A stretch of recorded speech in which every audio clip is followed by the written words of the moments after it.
When the financial prince was pursuing me, he gave me luxury cars and mansions. But my best friend said relying on men is worse than relying on oneself. I believed her words and decisively rejected the prince, returning all those gifts. After the heartbroken prince went abroad, he died due to encountering war and chaos. As a result, I obediently worked as a low-level office worker for the rest of my life, toiling away for a monthly salary of $5,000. When I fell seriously ill from exhaustion, my supposed best friend told me, "You were destined to soar, but you're just too stupid." What I said, you believed. Seeing you worse off than me balances my heart. As I was fuming with rage, she seized the moment to pull out my oxygen tube, leaving me dead on the sickbed.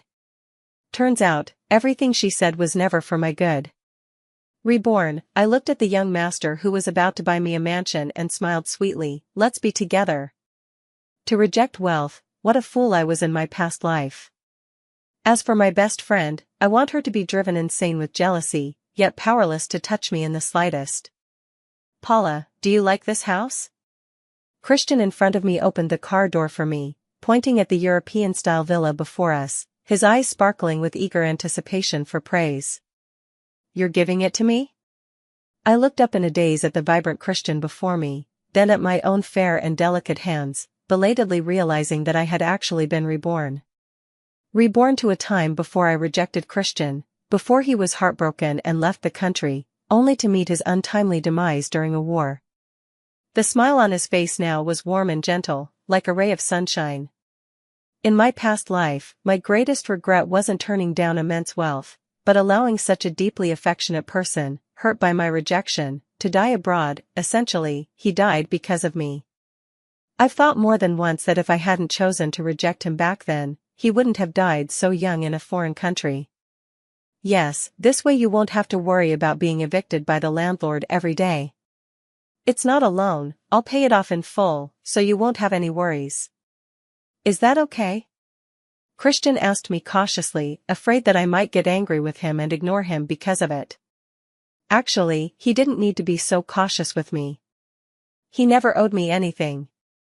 On the contrary, it was me who kept receiving his kindness, yet I hesitated for a long time to agree to be with him. Just because my best friend Penny, every time Christian showed me favor, would brainwash me under the guise of having my best interests at heart. Someone like Christian, that kind of spoiled rich boy, he'd never be sincere with you. Relying on a man is worse than relying on yourself. Reject him. We should aspire to be strong, independent women. But the truth is, I was never cut out to be that kind of strong woman. My knowledge and vision were far too ordinary. In my past life, after rejecting him, I worked hard and grounded myself in my career for 20 years. For this, I even chose not to marry, believing that diligence would be rewarded, that such effort would surely pay off. But in the end, before my death, my salary was still only $5,000 a month, and I had worked myself to the point of exhaustion with chronic illnesses. There are too many ordinary office workers like me, so common that I could be replaced at any moment. I wasn't meant to be the protagonist of some grand story. But with Christian, it's different. He thinks I'm special, he likes me. The villa he casually gifted me is worth 8 figures, something I could never afford, even a single bathroom in it, no matter how hard I worked in my entire life. In my previous life, I rejected his proposal and walked away without a second thought, squandering his well-intentioned efforts. As a result, 3 days later, I was kicked out of my rental apartment because the landlord suddenly raised the rent. I totally deserved it. And now, I wholeheartedly accept it. I accept. Thank you for the gift. I love it. I can finally say goodbye to the landlord's ever-increasing rent demands. Christian was delighted to see me accept his gift for the first time and immediately called over the waiting agent. Come here, bring the contract for her to sign. Within an hour, my secretary will transfer the money to your account. Thus, I had a luxury home worth tens of millions under my name, and Christian didn't bat an eye. During the meal, he said to me, "I'm so glad you accepted my goodwill. Do you know? The location of this house is excellent, and your neighbors are all very kind people. This villa is truly perfect for you. Once you live here, I can focus on my work with peace of mind, without worrying about you being harassed by landlords again. And don't feel any pressure, it's purely a gift from my heart, not leverage to force you to stay with me. You don't need to carry any burden over it. This villa was actually carefully selected by him. Such a good man, only giving without expecting anything in return. In my past life, I must have been blind and heartless to believe Penny's words and push him away. At the time, I thought Penny had my best interests at heart and never once considered she was jealous of me. Her own life was a mess, and she didn't want me to have a good one either. If she had genuinely been kind back then, after Christian and I got together and started living well, I would have definitely pulled her up as my best friend. We could have risen together, but she chose to drag me down into the mud. At this moment, my hatred for her reached its peak. I couldn't wait to see her defenses crumble. Christian looked nervous when he dropped me off at my rental apartment. Can I come up for a bit? Just to have some water and then leave. I heard that before he met me, Christian wasn't much of a talker and had a rather difficult childhood. Perhaps it was because during his internship at our company's entry-level position, when I thought he was just an ordinary employee, I helped him when other colleagues gave him a hard time. He was very willing to interact with me and took the initiative often. Unlike men who play many games, he really meant it when he said he just wanted to come up for some water before leaving. He had no hidden agenda, he was simply content with getting a few more glances at me. This time I didn't refuse him. Sure. You can come see my place while you're at it. If you're free, come help me move tomorrow morning. I want to settle into the new home you gave me as soon as possible. Christian never expected that I, who had always been polite yet distant and guarded around him, would make repeated exceptions for him today. The grin on his face never faded. Excitedly, he followed me upstairs, chattering nonstop. You're letting me help you move? What time tomorrow? Is 6 a.m. too early? Maybe 8 a.m. then? Do we need a moving company? I can arrange that. In the past, I would have found his eagerness overbearing, but now I think this love-struck side of him is oddly endearing. I thought for a moment and responded to him, how about 8:30? By then, I should have everything sorted out. Christian quickly nodded and took note.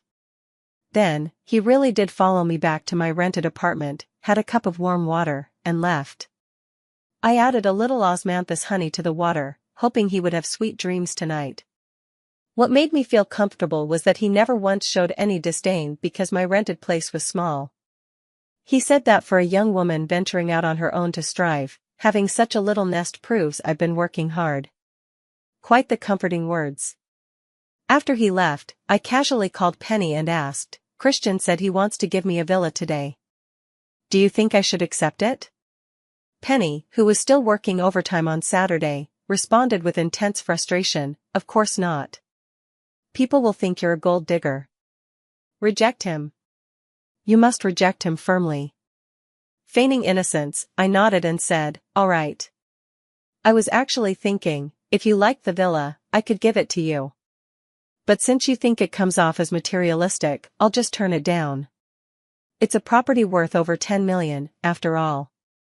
Penny, who had been about to urge me to refuse again, seemed to be drinking water at that moment, and promptly choked on it. After coughing several times, she quickly asked me, you said how much? A house worth over 10 million? It couldn't be a trap, could it? Is he making you take out a loan? Does the renovation still require a huge sum? That's just a tactic to manipulate you, he's using money as leverage. I shook my head. I've seen the house. It's in Yunzhong district, fully furnished. He said he'd cover the full payment.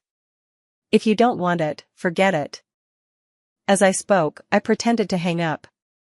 Even Penny, who was determined to steer me away from Christian, was deeply tempted when she heard about the villa worth 10 million. She shouted to stop me, wait, don't hang up. Who said I don't want it?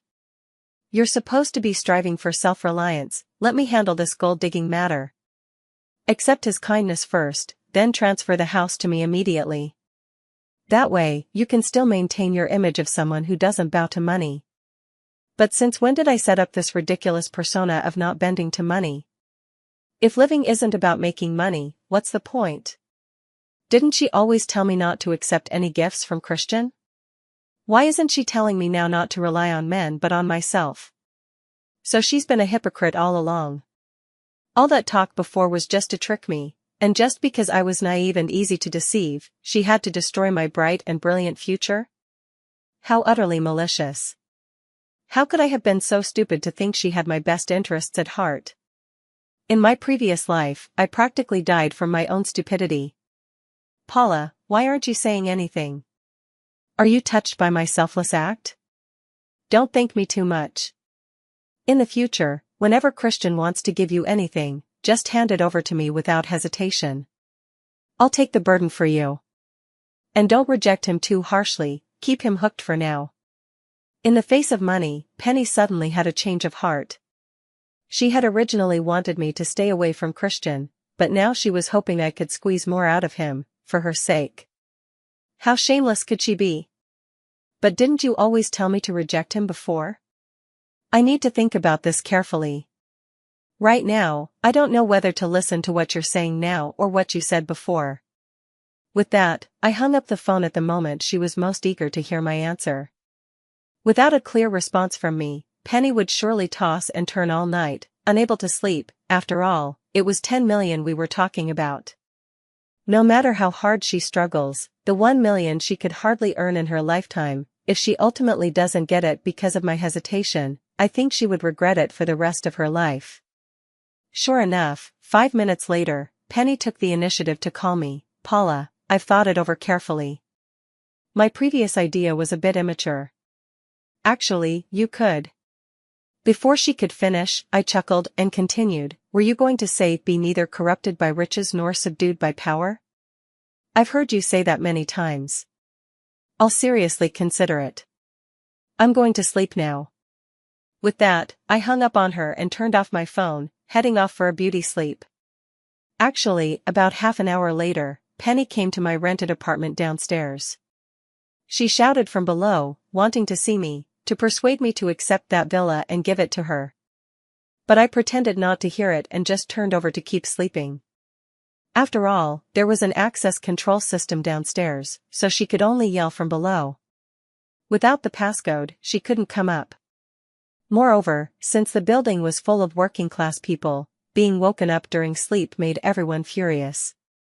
Before I could step in, the middle-aged woman upstairs had already started scolding Penny downstairs. What are you shouting for in the middle of the night? If you don't leave, I'll pour water on you. The young man living below me also raised a liquor bottle, aiming it at Penny downstairs. If you keep disturbing my gaming, I'll throw this at you. The frightened Penny scrambled away in panic, leaving unwillingly. Early the next morning, while I was still packing my luggage, Christian arrived downstairs ahead of time. He called me, open the unit door, I'll come up to help you move. I glanced out the window. Christian, holding a large bouquet of pink roses, bathed in the morning sunlight, tall and handsome, with eyes full of nothing but me. At this moment, it seemed I had no reason left to refuse his pursuit. Thanks to Christian hiring the most professional moving company, what should have been a sweat-drenched ordeal was effortlessly resolved. Those bulky pieces of luggage were carefully handled by the staff, treated as if they were treasures, even though their actual value wasn't particularly high. An hour later, after Christian and I finished breakfast and arrived at my new home, the luggage had already been sorted and placed in various corners of the villa. Seeing me curiously wandering around the house, Christian thought I might have some dissatisfaction. He rubbed his nose thoughtfully and asked, "Is it too empty? Should I hire 2 maids for you? I'll cover the expenses."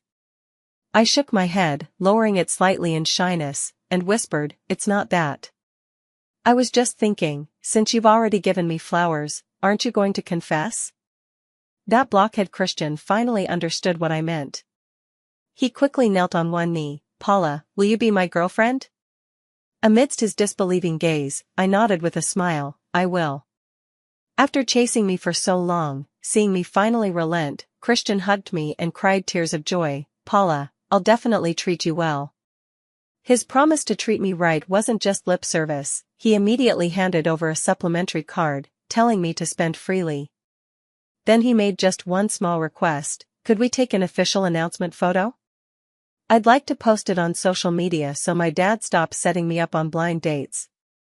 Of course, it's fine if you don't want to post it. I shook my head, it's not that I don't want to. An official announcement sounds great. Because I couldn't wait to see Penny lose her composure.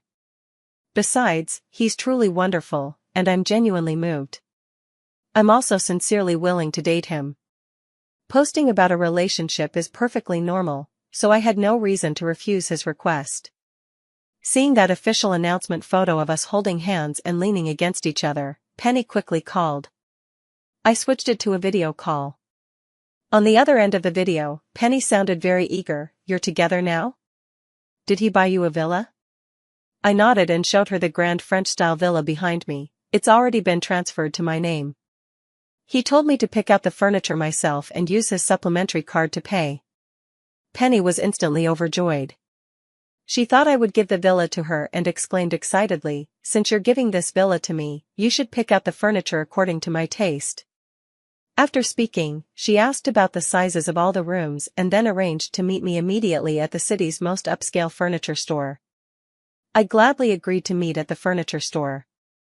About an hour later, Christian reluctantly dropped me off at the entrance of the furniture store. You two go ahead and shop. I have an online meeting to attend. I'll come pick you up when you're done. I nodded, stepped out of his Mercedes-Benz business van, and under Penny's envious gaze, walked over to her with a smile. Let's go. We'll pick out some furniture. As soon as Penny entered the furniture store, she headed straight for the most expensive brands. Paula, that Italian sofa looks pretty good, just over $500,000. Your boyfriend wouldn't mind spending that much, would he? I nodded, I can make the decision. Penny immediately selected the appropriate size and ordered me, choose black, it's more stain-resistant. I nodded, telling her to first make a list and then have the mall manager come over later to calculate the total cost together, aiming for the biggest discount possible. Penny thought she had me under her thumb and started picking out everything extravagantly. She chose almost all imported, name-brand furniture, including the most expensive napkin holder, utterly insatiable. And in my past life, I thought she was aloof and clear-headed, no wonder it ended so badly for me. After she spent 2 hours wandering around the entire mall, the total on her shopping list had already approached 10 million. How audacious. Penny cheerfully called over the mall manager and pointed at me, saying, "This is the manager. Hurry up and pay." But I suddenly looked stunned and asked, "You're buying furniture?" Penny was dumbfounded by my expression. "Yeah. Didn't I tell you that before?" I spread my hands. "But why should I pay for your furniture? I'm not your mother. Why should I foot the bill for you?" Instantly, the expressions of the salespeople around us, who had been fawning over her just moments ago because of her extravagant shopping list, changed when they looked at her. I thought she was some big spender? Buying things for herself but expecting others to pay. Does she think people are stupid? How could she have the nerve to ask for something worth nearly 10 million? This must be the so-called bloodsucker from the internet. A flood of negative comments quickly overwhelmed her, and Penny's face flushed bright red with shame. Trembling, she pointed a shaky finger at me, on the verge of tears from the humiliation. "Paula, are you messing with me? You promised to gift me the villa, to furnish it for me. When did I ever agree to give you a villa? I only make $5,000 a month myself. I merely agreed to meet with you, that's all." After saying this, I played the recording of that video in front of everyone, making my reply crystal clear to those around us. From start to finish, I had promised nothing, it was all her own wishful thinking.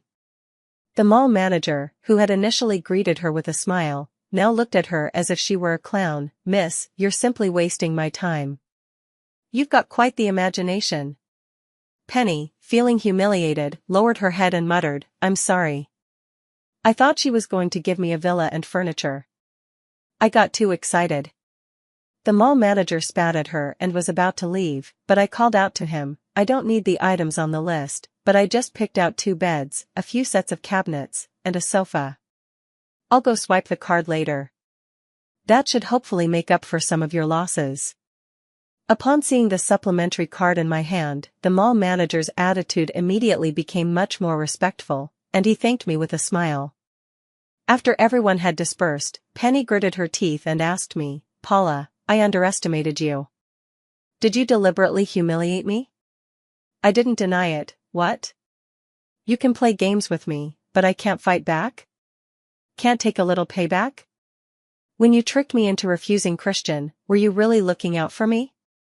Why is there such a stark contrast in your attitude before and now?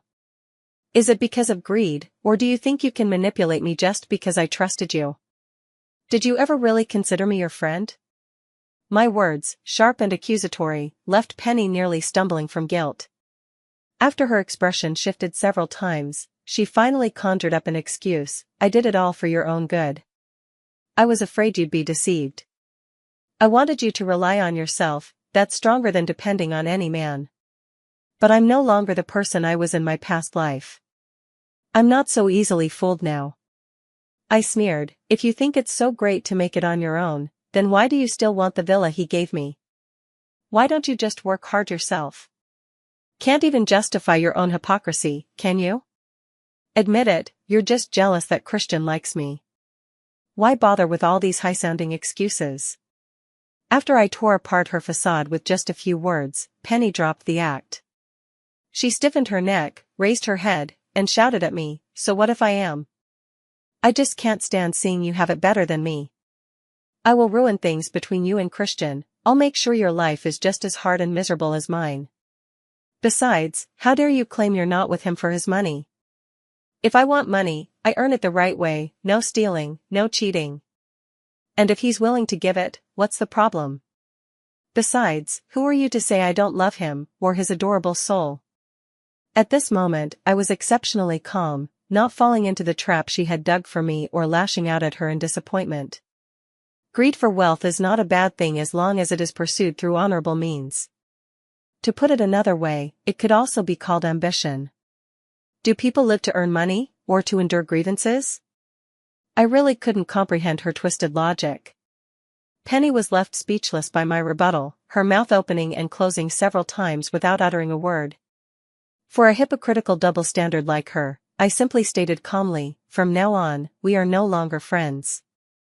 Penny froze for a moment upon hearing this, then raised an eyebrow. "But I'm your best friend. You'll definitely regret losing me as a friend." I sneered. "If I kept being friends with you, that's when I'd truly regret it." Penny lost it, yelling at my retreating figure, "Do you think Christian truly loves you? He's just toying with you.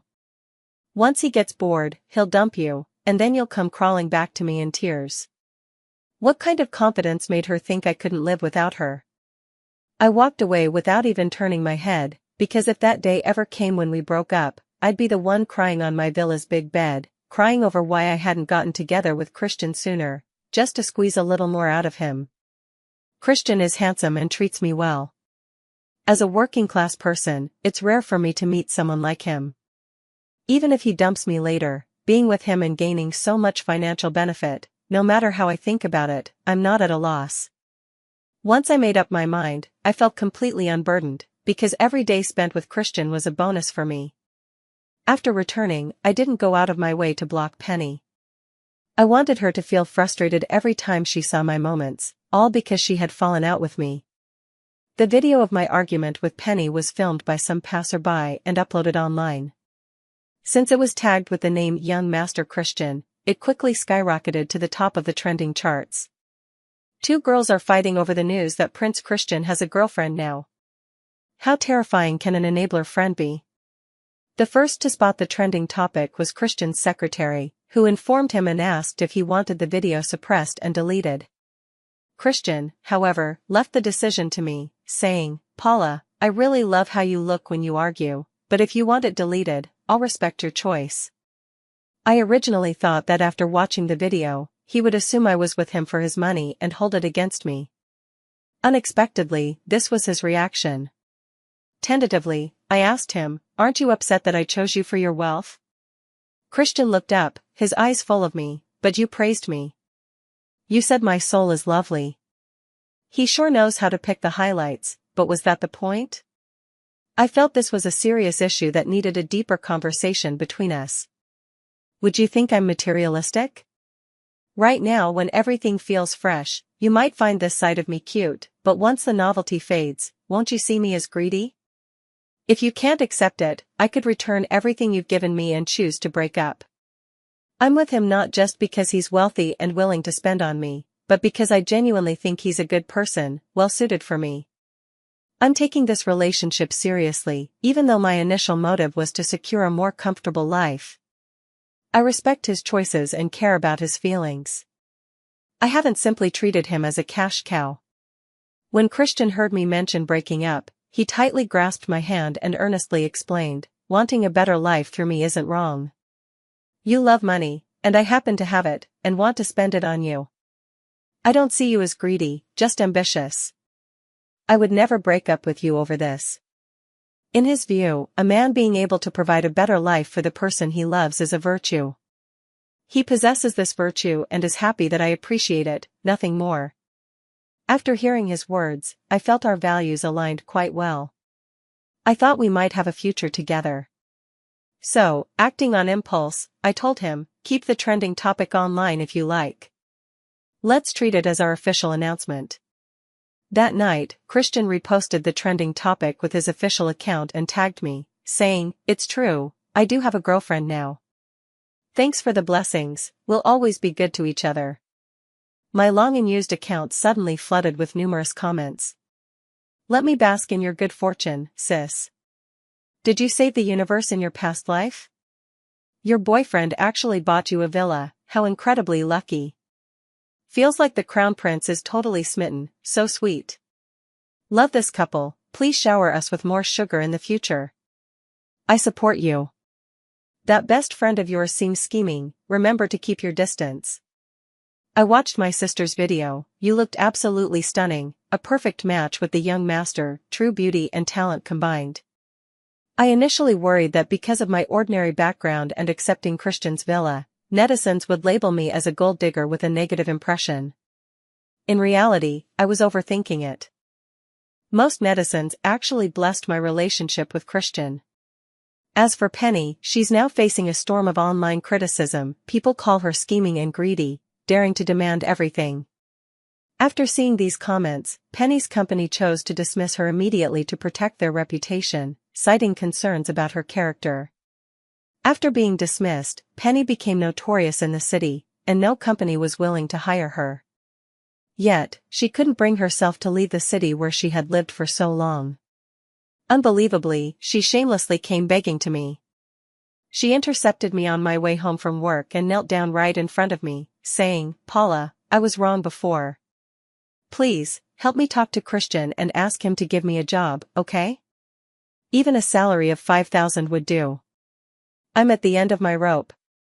How could she possibly think that after what she did to me in my past life, I would help her? As I quickly noticed the reporters rushing to the scene, I understood, she was trying to manipulate me with moral guilt.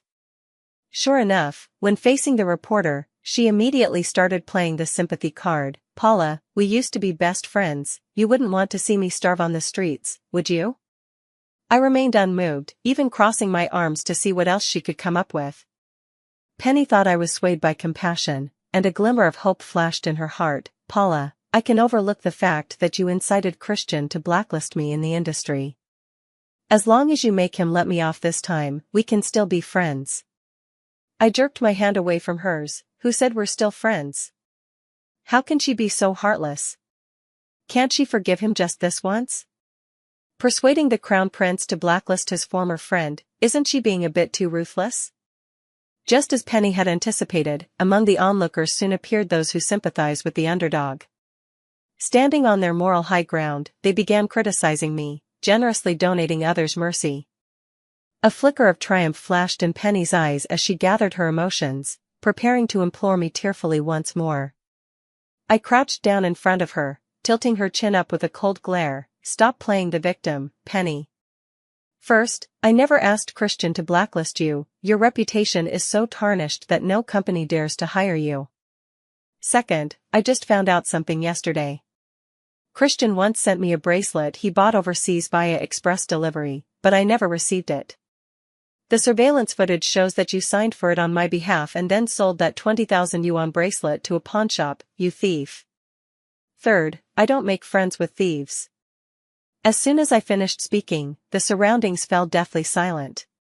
No one expected Penny to be not only greedy but also a thief. How could someone like her have the nerve to beg for my forgiveness in the first place? Now, everyone looked at her with even more contempt. From this moment on, the label of thief would follow her for the rest of her life, because I had ironclad evidence. Penny instinctively stood up, intending to slip away, but she was quickly arrested by the police who arrived following the tip-off.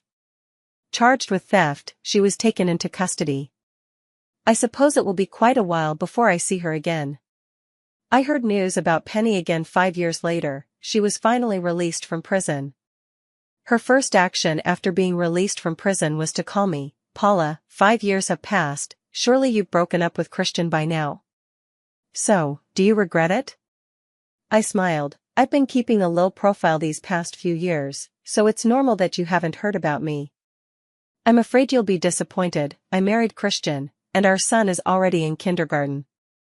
And as a betrothal gift, he gave me company shares worth $1 billion when we got married. Barring any mishaps, no matter how hard you work, you'll never catch up to the wealth and luxury I'll enjoy in this lifetime. Pretty envious, huh? Penny was indeed jealous. She was so envious that she screamed on the other end of the phone. But it wouldn't do her any good.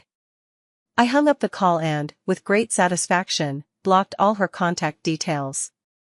I consider it as revenge. From now on, I will let go of the hatred and live a good life with Christian and our child. In this life, Christian will live healthily and happily, and so will I.